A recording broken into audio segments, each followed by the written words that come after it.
Donald Trump पर फिर से जानलेवा हमला नाकाम हुआ है। फ्लोरिडा में वेस्ट पाम बीच में नेशनल गोल्फ क्लब में यह फायरिंग हुई है। डोनाल्ड ट्रंप के गोल्फ खेलने के दौरान क्लब में फायरिंग हुई है। एक संदिग्ध को गिरफ्तार किया गया। पूरे इलाके में भारी पुलिस बल को तैनात किया गया है। मौके से AK-47 बरामद की गई है। ये देखिए, ये वही AK-47 है और ये वो संदिग्ध जिसको गिरफ्तार किया गया है। अमेरिका के पूर्व राष्ट्रपति डोनाल्ड ट्रंप, जो कि रिपब्लिकन उम्मीदवार भी हैं राष्ट्रपति चुनाव के लिए, उन पर एक बार फिर से जानलेवा हमला हुआ है। ट्रंप पर यह जानलेवा हमला तब हुआ जब वो वेस्ट पाम बीच में गोल्फ क्लब में गोल्फ खेल रहे थे। इसी दौरान यह फायरिंग हुई है। तो ट्रंप पर हमले की साजिश को नाकाम किया गया। वेस्ट पाम बीच में नेशनल गोल्फ क्लब में फायरिंग हुई है। डोनाल्ड ट्रंप के गोल्फ खेलने के दौरान क्लब में फायरिंग हुई है। पुलिस के मुताबिक डोनाल्ड ट्रंप सुरक्षित हैं। पुलिस ने झाड़ियों से AK-47 बंदूक को बरामद किया है। पुलिस ने पूरे इलाके को सील कर दिया है। भारी संख्या में पुलिस बल को इसके बाद तैनात कर दिया गया। ट्रंप के बेटे ने एक्स पोस्ट पर पिता पर हमले की जानकारी दी। ट्रंप के बेटे के मुताबिक एक संदिग्ध को गिरफ्तार भी कर लिया गया है। राष्ट्रपति जो बाइडेन को फायरिंग की जानकारी दी गई। कमला हैरिस ने कहा, अमेरिका में हिंसा के लिए कोई जगह नहीं। तो अमेरिका के पूर्व राष्ट्रपति डोनाल्ड ट्रंप फ्लोरिडा में गोल्फ कोर्स से बाहर निकल ही रहे थे, तभी उस दौरान फायरिंग हो गई। हालांकि ट्रंप सुरक्षित है। वहीं सोर्सेस के मुताबिक ट्रंप पर फायरिंग करने वाले संदिग्ध को हिरासत में लिया गया है, जिसकी जांच सीक्रेट सर्विस कर रही है। हालांकि अभी तक ये साफ नहीं हो पाया है कि गोली चलाने वाले ने ट्रंप को ही निशाना बनाया था या फिर किसी और पर उसने फायरिंग की थी। या आपको बता दें कि इससे पहले भी डोनाल्ड ट्रंप पर एक चुनावी रैली के दौरान हमला हुआ था और उसमें भी बाल बाल बचे थे डोनाल्ड ट्रंप। इधर हमले के बाद पूर्व राष्ट्रपति डोनाल्ड ट्रंप का बयान भी सामने आ गया है। मैं सुरक्षित हूं, ठीक हूं, ये डोनाल्ड ट्रंप की तरफ से बताया गया। मैंने गोलियों की आवाजें सुनी, मुझे कोई रोक नहीं सकता है। एक बार फिर से डोनाल्ड ट्रंप की तरफ से ये बयान और कुछ वैसा इजहार किया गया जिससे पहले चुनावी रैली के दौरान उन पर हमला हुआ था। उस दौरान भी डोनाल्ड ट्रंप ने कहा था कि उन्हें कोई डरा नहीं सकता, कोई रोक नहीं सकता। और इस हमले के बाद भी कुछ वैसी ही बात करते हुए नजर आ रहे डोनाल्ड ट्रंप। तो फायरिंग के बाद ट्रंप का बयान सामने आया है, मैं सुरक्षित हूं और ठीक हूं। यह डोनाल्ड ट्रंप की तरफ से खुद कंफर्म किया गया। कोई भी चीज मुझे रोक नहीं सकती है। मैं कभी आत्मसमर्पण नहीं करूंगा। मेरे समर्थन के लिए आपको प्यार करता रहूंगा। यह अमेरिका के पूर्व राष्ट्रपति डोनाल्ड ट्रंप की तरफ से दोबारा से जो हमला हुआ इसके बाद बयान दिया गया। तो डोनाल्ड ट्रंप जिन पर वेस्ट पाम पर एक बार फिर से हमला हुआ है, जब वो गोल्फ खेल रहे थे गोल्फ क्लब में यह हमला हुआ है। फायरिंग के बाद ट्रंप का बयान और उन्होंने खुद बताया कि वो सुरक्षित है। ये देखिए, आपको दो तस्वीरें दिखा रहे हैं। 13 जुलाई की तस्वीर है इसी साल की, पेंसिल्वेनिया में जब एक चुनावी रैली को संबोधित कर रहे थे। ओपन स्पेस है जहां पर वो रैली कर रहे थे, पोडियम में खड़े हुए थे और जब वो बयान दे ही रहे थे तभी एक शख्स ने बेहद करीब से उन पर फायरिंग कर दी थी, गोलियां चला दी थी। और तभी आप देखिए कैसे डोनाल्ड ट्रंप नीचे झुककर उन्होंने अपनी जान बचाई थी। और दूसरा ये हालिया हमला जो हुआ है, ताजा हमला, ये 15 सितंबर को हमला हुआ जो कि फ्लोरिडा में हमला हुआ है। सुमित चौधरी इस वक्त हमारे साथ जुड़े पूरी जानकारी के साथ। सुमित, इस हमले को लेकर और क्या जानकारी है? देखिए, अभी लगातार कहा जा रहा है कि जो हमलावर है उसने जो फायरिंग की थी उसके बाद उसको गिरफ्तार कर लिया गया था। हालांकि वो भागने की कोशिश कर रहा था और ये जो फायरिंग है वो करीबन 400-500 यार्ड दूर जहां डोनाल्ड ट्रंप थे वहां की गई है। लेकिन अभी करूंगा कहा जा रहा है कि एक बार फिर से एक बड़ी चूक है सीक्रेट सर्विस की तरफ से या फिर उनकी सिक्योरिटी की तरफ से डोनाल्ड ट्रंप के साथ जो लगे हुए थे, क्योंकि उस पूरे इलाके में अगर कोई शख्स इस तरीके से आता है तो सवालिया निशान खड़ा करता है। हालांकि सीक्रेट सर्विस की तरफ से ये भी कहा गया क्योंकि ये इलाका इतना बड़ा घना है, जंगल है, कोई भी शख्स वहां पर आ जाता और पूर्व राष्ट्रपति के लिए इतनी ज्यादा सिक्योरिटी मौजूद नहीं होती है। तो ये जरूर कहा गया है। लेकिन इम्पोर्टेंट ये है कि दूसरा मौका है डोनाल्ड ट्रंप पर इस तरीके के अटैक का। भले ही हमलावर उनसे थोड़ा दूर हो लेकिन उनकी सिक्योरिटी ब्रीच जरूर हुई है। और अभी हालांकि बाइडेन एडमिनिस्ट्रेशन ने साफ तौर पर कहा है कि वो इस पूरे मामले को देख रहे हैं, वो लगातार इसमें जो सिक्योरिटी एजेंसीज हैं उनसे बातचीत कर रहे हैं और उन्होंने इसमें इन्वेस्टिगेशन करने की और कड़ी से कार्रवाई करने की बात भी कही है। तो निश्चित तौर पर जरूर एक आश्वासन दिया गया, लेकिन सवाल ये कि कैसे एक बार फिर से दोबारा से उन्हीं के घर में, या फिर आप कह सकते हैं कि उन्हीं की प्रेमिसेस में इस तरह बड़ा अटैक करने की कोशिश की गई और एक बड़ा सिक्योरिटी ब्रीच है ट्रंप को लेकर। अच्छा सुमित, इससे पहले पेंसिल्वेनिया में जो हमला हुआ था इसमें सीधे ट्रंप को टारगेट पर लिया था हमलावर ने, हालांकि वो बाल बाल बचे थे। अभी कुछ कंफर्म हो पा रहा है कि फ्लोरिडा में जो उनके प्रेमाइसेस पर यह हमला हुआ है, फायरिंग हुई है, क्या इसमें भी डोनाल्ड ट्रंप को ही टारगेट पर लिया गया था, उन्हीं पर यह हमला था या कुछ और?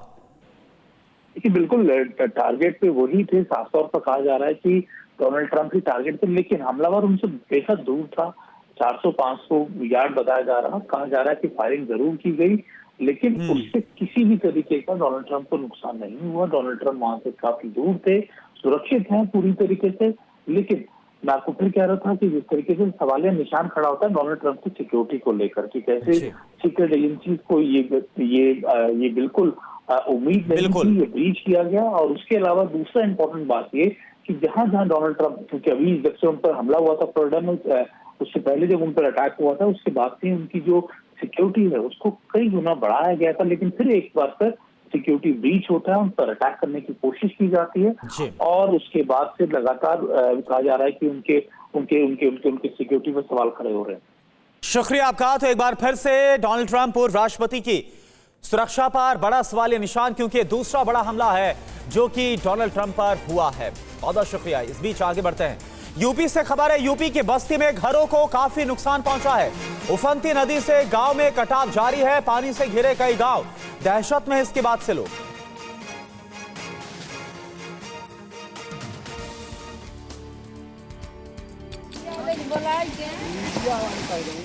सरयू नदी के चलते कई गांवों में तेजी से कटाव हो रहा है। देखिए किस तरह से नदी के किनारे मौजूद एक और मकान पानी में समा गया।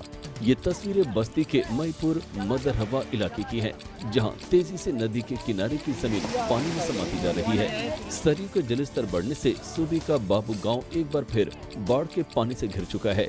खतरे को देखते हुए कुछ लोगों ने गाँव से पलायन शुरू कर दिया है। गौरा सैफाबाद तटबंध पर दबाव बढ़ने की वजह से कई और गांवों पर बाढ़ का खतरा मंडरा रहा है। इस बीच एक और बड़ी खबर, यूपी के 15 जिलों में बाढ़ से हाहाकार है।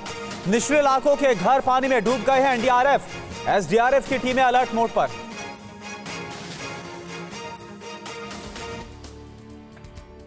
बारिश के कारण यूपी के 15 जिले बाढ़ की चपेट में हैं। एनडीआरएफ, एसडीआरएफ की 15 टीमें और यूपी पुलिस की 48 टीमें इन जिलों में तैनात हैं।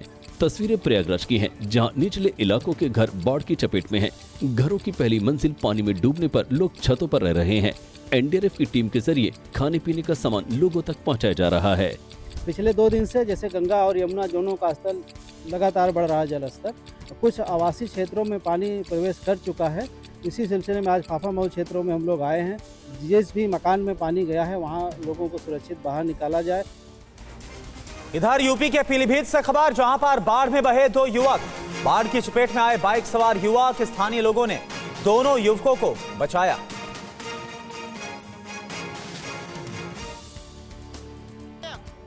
हादसे का ये लाइव वीडियो बरखेड़ा क्षेत्र के गाजीपुर कुंडा गांव का है, जहां पानी के तेज बहाव के साथ 2 बाइक सवार युवक बह गए और मदद के लिए चिल्लाने लगे।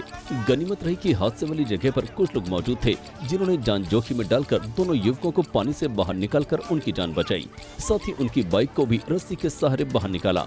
यहाँ देवहा नदी पर बने पुल पर कई फीट पानी भर गया था, जहाँ से लोग गुजर रहे थे। इसी दौरान बाइक सवार दोनों युवक पानी के तेज बहाव की चपेट में आकर बह गए। यूपी के लखीमपुर खीरी में बाढ़ के चलते हालात इतने ज्यादा खराब हो गए हैं कि लोगों के दाह संस्कार में भी काफी दिक्कतें आ रही हैं। सदर तहसील के बसा गांव में बाढ़ के बीच रामस्वरूप नाम के शख्स की मौत हो गई। बाढ़ के बीच देखिए किस तरह उनके शव को नाव की मदद से दाह संस्कार के लिए ले जाया गया। नाव से 3 किलोमीटर का सफर तय करके उनका अंतिम संस्कार किया जा सका। बनबसा बेरा से छोड़े गए पानी की वजह से सदर, पलिया, निघासन, धौरहरा और गोला तहसीलें बाढ़ की चपेट में हैं। लोगों के घरों की पहली मंजिल पानी में डूब चुकी है, जिसकी वजह से घर की छत पर लोग इस तरह से रहने को मजबूर हैं। घर में खाने पीने के सामान की भी किल्लत हो गई है। अब बात यूपी के सीतापुर की, जहां पर सरयू और शारदा नदी के तेजी के साथ बढ़ते जलस्तर के कारण 60 से ज्यादा गांव बाढ़ की चपेट में आ गए। हालात आप देखिए। सीतापुर में बैराजों से छोड़े गए 7 लाख क्यूसेक पानी की वजह से यहां के 3 तहसीलों में कोहरा मचा हुआ है। 65 गांवों के 700 मकान बाढ़ में डूबे हैं। रास्ते बाढ़ की चपेट में आने से कई गांवों का संपर्क पूरी तरह से कट चुका है।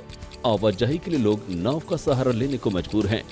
बाढ़ से घरों में रखा सामान खराब हो चुका है और फसलें बर्बाद हो चुकी हैं। प्रशासनिक अधिकारी गांव में जलस्तर बढ़ने की चेतावनी देते नजर आए। अगर पानी बढ़ा तो लोगों की परेशानी बढ़ना तय है।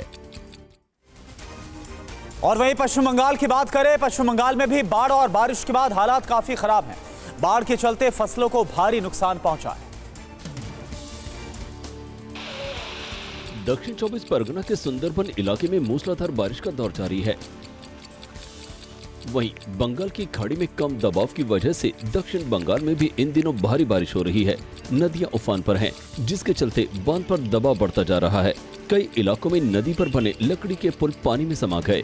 पश्चिम मेदिनीपुर और हुगली जिले के बॉर्डर इलाकों में करीब 300 बीघा धान के खेत पानी में डूब चुके हैं। दिन रात हो रही बारिश की वजह से नदियों का जलस्तर तेजी से बढ़ रहा है, जिसकी वजह से कई इलाकों के डूबने का खतरा बढ़ गया है।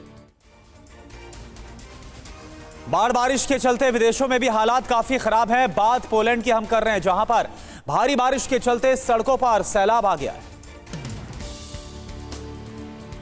तस्वीरें दक्षिण पोलैंड की है, जहां से आए इस ड्रोन वीडियो के जरिए बाढ़ से मची तबाही का अंदाजा लगाया जा सकता है।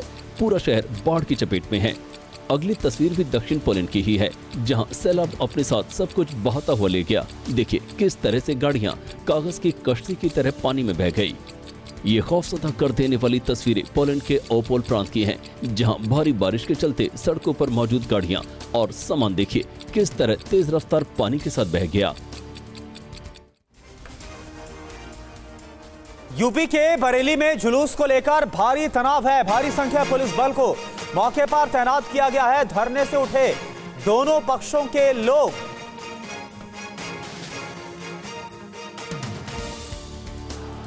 तस्वीरें बारादरी थाना क्षेत्र के जोगी नवादा की हैं, जहां रात 8 बजे 12 वफात का जुलूस निकाले जाने को लेकर विवाद शुरू हुआ। हिंदू पक्ष की शिकायत है कि मुस्लिम पक्ष के लोगों ने इलाके से उनकी कांवड़ यात्रा को नहीं निकलने दिया था और अब वो मुस्लिम पक्ष के जुलूस को नहीं निकलने देंगे।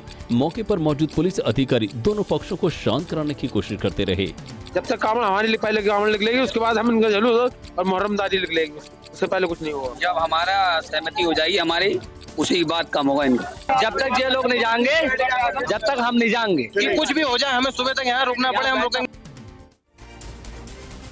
राजस्थान के शाहपुरा में दो पक्षों में विवाद के बाद पुलिस ने इलाके में फ्लैग मार्च निकाला। तनाव को देखते हुए इलाके में भारी पुलिस बल को तैनात किया गया। फ्लैग मार्च की तस्वीरें शाहपुरा के जहाजपुर की हैं, जहां एक जुलूस के दौरान हुई पत्थरबाजी से इलाके में तनाव बना हुआ है। एडिशनल एसपी चंचल मिश्रा, डीवाईएसपी अजीत सिंह मेघवंशी के नेतृत्व में पुलिस और आरसी के जवानों ने फ्लैग मार्च निकालकर लोगों से शांति बनाए रखने की अपील की। पुलिस ने दोनों पक्षों के 50 लोगों को हिरासत में लिया हुआ है। 14 सितंबर को हिंदू पक्ष के एक जुलूस पर मुस्लिम बहुल इलाके में पत्थरबाजी हुई थी, जिसके बाद से दोनों पक्ष आमने सामने हैं। पुलिस का कहना है कि जुलूस को लेकर दोनों पक्षों ने सहमति जताई थी। अब बात यूपी के बिजनौर की, जहां का एक वीडियो इन दिनों सोशल मीडिया की सुर्खियां बना हुआ है। क्या है इस वीडियो में खास, आप भी देखिए।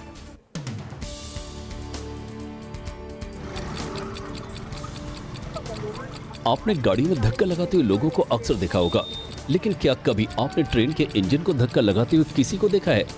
नहीं देखा है तो अब देख लीजिए।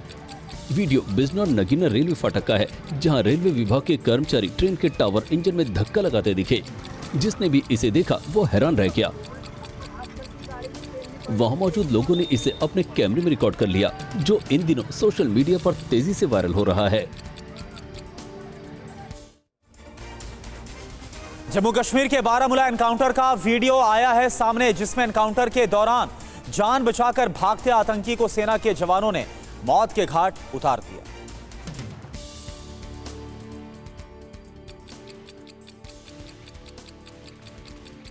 जम्मू कश्मीर के बारामूला में सुरक्षा बलों ने आतंकवादी को मार गिराया है। ये एनकाउंटर ड्रोन कैमरा में शूट हो गया है। वीडियो में आतंकी एक बिल्डिंग से निकलकर भागते हुए दिख रहा है, फिर गोली लगने से वो गिर जाता है।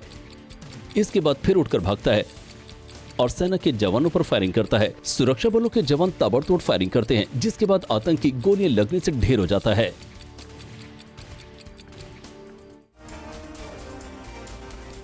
अहम खबर यूपी के नोएडा से है, जहां पर युवक की हत्या कर दी गई है। बीच सड़क पर गोली मारकर हत्या की गई है। सिर पर गोली लगने से युवक की मौत हो गई।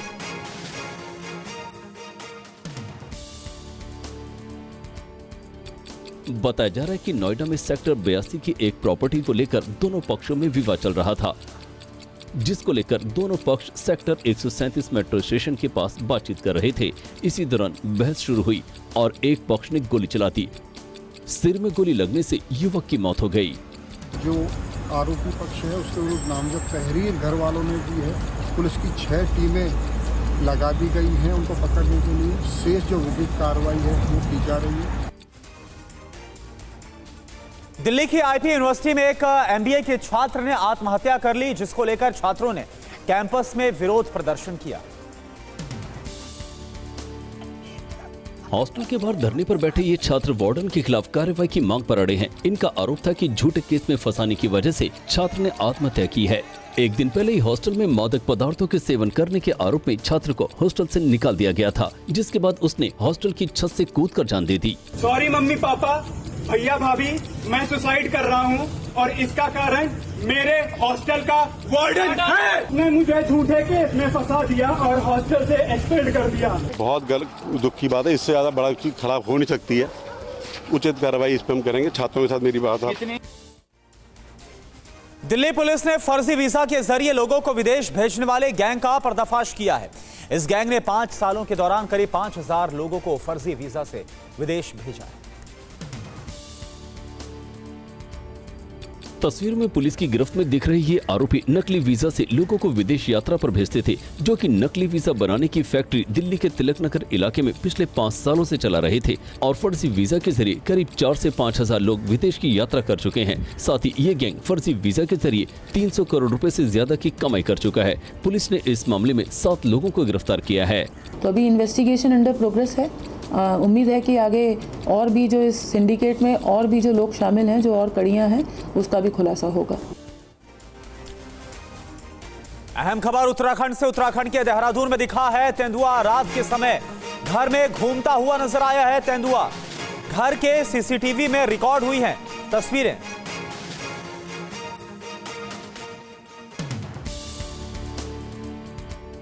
वीडियो देहरादून के एक घर का है, जहां 14 सितंबर की रात करीब 1 बजे तेंदुआ घर की 10 फीट ऊंची दीवार को लांघकर ये तेंदुआ घर के अंदर दाखिल हुआ और घर के अंदर घूमता रहा। तेंदुए को देखकर घर के अंदर मौजूद कुत्ता भौंकने लगा, जिसके बाद घर के मालिक की नींद खुली तो सीसीटीवी कैमरे में तेंदुए को देखकर वो सहम गया। वन विभाग का फिर टीम के कोऑर्डिनेशन किया था सभी ने, तो उनकी टीम आई थी पेट्रोलिंग पार्टी, तो उन्होंने हमारे को गाइड किया कि कुछ ऐसे प्रिकॉशन रखें, ये वाली अपना चीज़ें रखें कि थोड़ा ध्यान रखें, बच्चों को या कुत्तों को बाहर मत घुमाएं। जम्मू कश्मीर में आज पहले चरण के चुनाव प्रचार का आखिरी दिन है। आज शाम 5 बजे थम जाएगा पहले चरण का चुनाव प्रचार।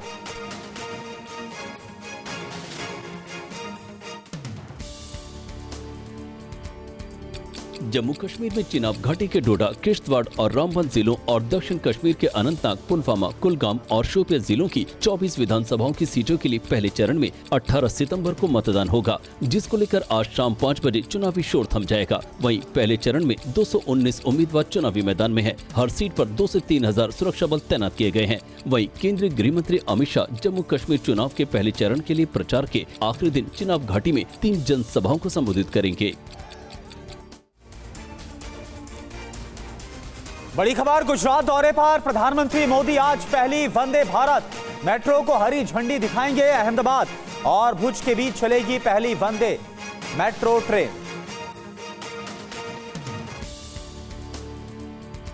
प्रधानमंत्री मोदी आज देश की पहली वंदे मेट्रो को हरी झंडी दिखाएंगे। गुजरात के अहमदाबाद से लेकर भुज तक चलने वाली पहली वंदे मेट्रो इंटरसिटी ट्रैवल को पूरी तरह से बदल देगी। वंदे मेट्रो 110 किलोमीटर प्रति घंटा की अधिकतम गति से चलेगी। इसकी सीटें एग्रोनॉमिक रूप से डिजाइन की गई हैं। Metro fully air condition cabin और मॉड्यूलर इंटीरियर है। इसमें 1150 यात्रियों के बैठने की सुविधा वाले 12 कोच होंगे, जो कि ट्रेडिशनल सब अर्बन ट्रेनों और मेट्रो कोचों की तुलना में मॉड्यूलर डिजाइन है, जिसमें एजेक्टर, वैक्यूम, इवैक्यूएशन टॉयलेट शामिल हैं। अरविंद केजरीवाल ने दिल्ली के सीएम पद से इस्तीफे का ऐलान किया है। इस्तीफे के पीछे की इनसाइड स्टोरी इस रिपोर्ट में आप देखिए। जेल से जमानत पर रिहा होने के बाद अरविंद केजरीवाल ने 2 दिनों के बाद सीएम पद से इस्तीफा देने का ऐलान किया है। सूत्रों के मुताबिक केजरीवाल के इस्तीफे पर फैसला आप के शीर्ष नेताओं की बैठक में लिया गया था। केजरीवाल ने शीर्ष नेताओं से कहा कि वे इस्तीफा देने जा रहे हैं। उसके बाद मनीष सिसोदिया के घर पर दूसरी बैठक हुई। इस बैठक में केजरीवाल के इस्तीफे को लेकर अंतिम रणनीति बनी। केजरीवाल ने खुद पर लगे भ्रष्टाचार के आरोपों को लेकर जेल में इस्तीफा देने का फैसला कर लिया था, लेकिन साथ में ये भी तय कर लिया था कि जेल में रहते इस्तीफा नहीं देंगे, बल्कि बाहर आकर ही इस्तीफा देंगे। एक देश एक चुनाव बिल लाएगी मोदी सरकार। इसी कार्यकाल में आएगा, लागू होगा एक देश एक चुनाव बिल। सरकार को सभी दलों से समर्थन की उम्मीद है। सोर्सेस के हवाले से खबर।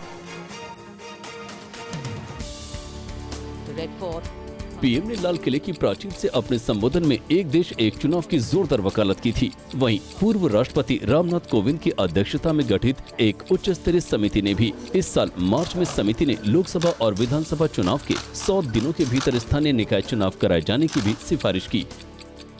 कोविंद समिति ने 18 संवैधानिक संशोधन करने की सिफारिश भी की, जिसमें से अधिकांश को राज्य विधानसभाओं के अनुमोदन की आवश्यकता नहीं होगी। और इस बीच एक और बड़ी खबर, पूरे देश में जल्द लागू किया जाएगा यूसीसी। सोर्सेज ये बतला रहे हैं जल्द आएगी 5 राज्यों की समितियों की रिपोर्ट। 5 राज्यों में एक एक करके जल्द लागू होगा यूसीसी। इसके बाद केंद्र सरकार पूरे देश में यूसीसी को लागू करेगी। सूत्रों के मुताबिक समान नागरिक संहिता यानी यूसीसी देश भर में जल्द लागू की जाएगी। इसके लिए 5 राज्यों ने समितियां बनाई हैं।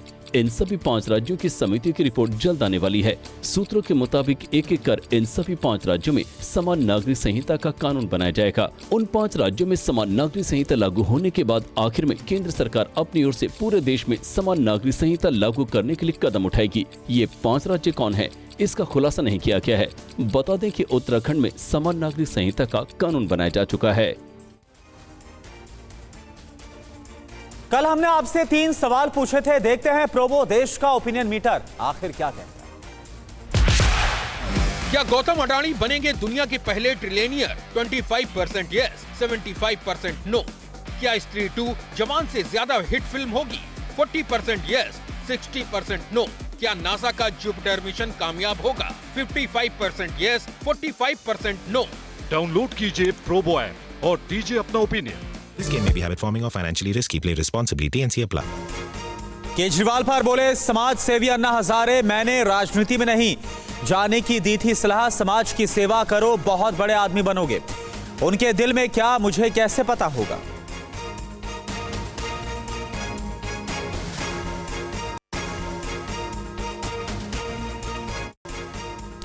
ट्रंप पर जानलेवा हमले की कोशिश पर जो बाइडेन का पोस्ट, एजेंसियां मामले की जांच कर रही है। जो बाइडेन का यह बयान, सीक्रेट सर्विस के काम की तारीफ करता हुए एजेंसियों की सतर्कता से ट्रंप सुरक्षित हैं।